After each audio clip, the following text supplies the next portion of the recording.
Hello friends, बरायबाय Bodo Job Info official YouTube channel दा finally grade 4 admit नोंथांमोना बयबो download खालामबाय दा बेनि डिटेल्सखौ लाबोदों गाइडलाइन्सखौहाय माबादि खालामबा नोंथांमोना एग्जामाव थांनो हागोन आरो माबादि खालामबा 3 years जेलबो जानो हागौ बेनि सायाव गाइडलाइन्स फैदों दा बेखायनो नोंथांमोना भिडिअ नायदो जोबजासिम आरो जायफ्रा चेनेलाव गोदान साबस्क्राइब खालामनानै लानो हागोन दा जोङो सेबानि अफिशियेल साइटआव फैबाय बेनिफ्राय क्लास 4 आव नोंथांमोना खनसे क्लिक खालाम बिनिफ्राय ब्लेंक ओंखारोबा नोंथांमोना बारे ट्राइ खालाम अब्लानो जागोन ओके बेबायदि ब्लेंकबो ओंखारदों माखासे टेक्निकेल जाहोननि थाखाय दा जों फिन खनसे नायबावबाय जुदि ओंखारथाराबा मोनसे अपसन दंबावो बेनो जाबाय अफिशियेल वेबसाइट स' बेखायनो जोङो टाइप खालामनांगोन assam.gov.in नोंथांमोना बेबायदि टाइप खालामबानो जोङो डाइरेक्ट एडमिट जों मोनगोन आरो स' बेखायनो आं बेयाव क्लिक खालामबाय आरो खालामनाय लोगो लोगो लिंकआ ओंखारबाय नै 1 2 3 लिंकआ ओंखारबाय बेयाव एनि वान क्लिक खालामबानो नोंथांमोना एडमिटखौ इजिलि डाउनलड खालामनानै लानो हागोन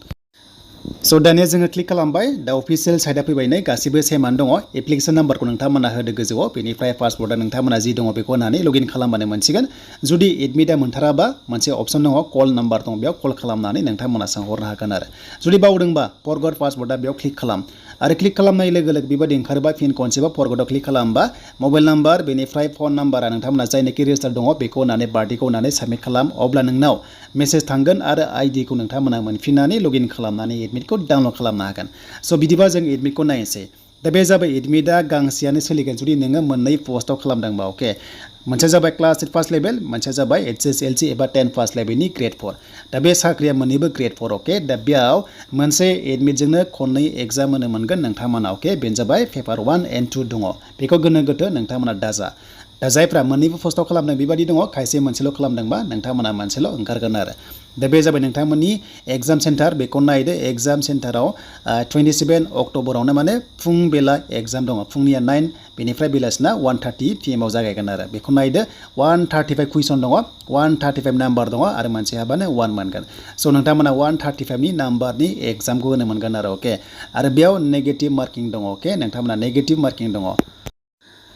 दा जों बेखौ डिसकास खालामगासिनो दङ दा एग्जामनि माखासे गाइडलाइन्सआ फार्स्टआव नोंथांमोना नैबे एडमिटआ बेखौ लांथारनांगोन अके बेखौ लांथारनांगोन प्लास बेनिफ्राय नोंथांमोननिया ओरैबायदि मोनगोन जे OMR सिटआव नोंनि डाइरेक्ट प्रिन्टेड फट' फैगोन बेनिफ्राय रल नाम्बार फैगोन अके स' ओरैबायदि मोजां बाथ्रा देग्लाय रल नाम्बारखौ फिलआप खालामनाङा नोंथांमोना OMR सिटआव डाइरेक्ट फैखागोन आरो स' नोंथांना माने डाइरेक्ट थाखागोन टेनसन गैला मोजां जाबाय जेबो मिस्टेक जानायनि चान्स गैला स' बेनिफ्राय आरो नोंथांमोना बे एडमिटजों लोगोसे मा लांनांगोन एग्जाम हलाव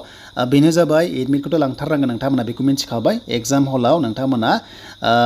रिपर्टिं टाइमाव सहैबानो जाबाय बेखौ बेयाव बुंदोंमोन बेखौ जों मिन्थिखागौ दा बेनिफ्राय गेट बन्द जानाय सिगां सहैबानो जाबाय मानोना गोबां चेकिं जागोन नालाय लाइन जानांगौ जायो बेखौ जों मिन्थिखागौ दा एडमिटजों लोगोसे नोंथांमोना मा आइडि प्रुफ लांफानांगोन आरो बे आइडिखौ मा लांफानांगोन बेनो जाबाय आधार कार्ड नङाबा भटार कार्ड नङाबा पेन कार्ड नोंथांमोना लांफानांगोन बा गभर्नमेन्ट साख्रि मावखायोबा जायखिजाया आइडि लांबाबो नोंथांमोना साख्रिनि आइडिया बेबो एक्सेप्ट जायो आरो दा बेखौ जों मिन्थिबाय आरो एडमिटआ फट' गैयाबा फट' कपिस नोंथांमोना लांफाबानो जाबाय जाहाथे एक्सेप्ट जानाय बायदि आरो दा बेखौ जों मिन्थिबावबाय देन बेनिफ्राय बलपेनजों नोंथांमोना इउज खालाम ब्लेकजों अके जेल पेन नोंथांमोना इउज खालामनाङा आरो बेयाव दै बथल लांनो हायो नाथाय दै बथला लांदां जानांगोन माने नोंथांमोना जेबो माने प्लास्टिक थानो मोननाय नङा बेखौ लांनो होआ अके देन एन्सार सिरिसआ नोंथांमोना माबायदि मोनगोन बेनो जाबाय ABCD नोंथांमोना EFसिम दङमोन देग्लायनि डिआरइ एग्जामाव नोंथांमोना बेखौ मोनगोन आरो अके आरो बे एग्जामा बर'जों जागोन जेबो टेनसन गैया नेगेटिभ दङ 0.25 दङ माने बाथ्रा जाबाय 1/4 दङ डेट मिन्स मोनब्रै रं जाबाथाय नोंनिफ्राय -1 दाननाय जायो बेखायनो हाइखौ जेब्लायबो लिरनाङा नङाबा माइनास जायै जानानै नाम्बारा खमायलांबाय थागोन नोंनिया अके अब्ला काटअफआव नोङो सौहानाय नङा आरो दा बेखौ जों मिन्थिबाय एन्ड लास्टआव मोनसे गाइडलाइन्स दङ बे गाइडलाइन्सखौ नोंथांमोना जुदि फल' खालामाबा जुदि नोंथांमोना एग्जाम हलाव गाज्रि खामानि मावोबा नोंथांमोना जेलबो जानो हागौ बेनो जाबाय 3 इयार्ससिमहालागै दा बेखौ बेयाव बुंदों अके बेखायनो नोंथांमोना गाइडलाइन्सखौ मोजां फल' खालामनांगोन एग्जाम हलाव दा जों फैबा अफिशियेल साइटआव फैफिनबाय सेबायाव आरो जोङो क्लास 3 आव ग्रेड 3 आव जों मोनसे एग्जाम लानोसै बेनो जाबाय कुइसन बुकलेटआ माबायदि जायो बेनो जाबाय नै नोंथांमोना नायदो लाइभ प्रुफ हिसाबै ABCDEF सिम दङ नोंथांमोना गासै 6टा सिरिज मोनदों आरो बेबादि नोंथांमोना जायखिजाया एग्जाम्पल जों एकआव डाउनलड खालामसै आरो खालामनाय लोगो लोगो बेबादि मोनगोन रल नाम्बारखौ नोंथांमोना लिरनो गोसो दंबा लिरनो हागोन बाट बे पेपारखौ नोङो मोनबोखागोन खुनु बेयाव लाखिला एबार अके स' बे नोंथांमोना कुइसन बुकलेटखौ माने कुइसनखौहाय मोनबोखागोन न'आवनो फैनानै आरामसे एन्सार किस नोंथांमोना नायनो हागोन दा गाइडलाइन्सआ गासैबो बर'जों दङ नोंथांमोना बेखौ मोजां फरायबानो जाबाय जाहाथे गोरोन्थि जायै बायदि आरो दा OMR सिटखौ माबायदि फिलआप खालामनांगौ एन्सारखौ जों दानिया बेखौबो नायबावसै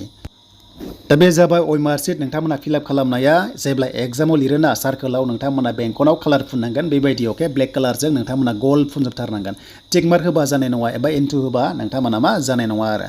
डाइरेक्ट नोंथांमोना गलाव माने कालार फुनथारनांगोन अके अभार हेन्ड राइटिंबो खालामनाङा रेजेक्ट जागोन नङाबा नाम्बारखौ मोननाय नङा आरो अके दा बेखौ जों मोनथिबाय नोंथांमोना जायखौ हायो बेखौनो होबानो जाबाय गासै 135 नाम्बारनि 135 कुइसन दङ मोनसेयाबानो 1 मोनगोन 150 नि बे नङा ड्राइभारासो 150 मोन नोंथांमोना नैबे ग्रेड 4 आव खालि 135 नि नाम्बारनि आनजाद जानो थांगासिनो दङ आरो बेनो जाबाय 27 अक्ट'बराव अके दा 60 70 थांदोंमोन थांनाय बारनि काटअफआ देन एबार 80 82 नि गेजेराव नोंथांमोना लानो हायोबा सेफ जनखौ नुहुरदों बेनो जाबाय देग्लायनि ग्रेड 4 हिसाबै दा बेनोमोन नोंथांमोननि थाखाय लेटेस्ट डिटेल्स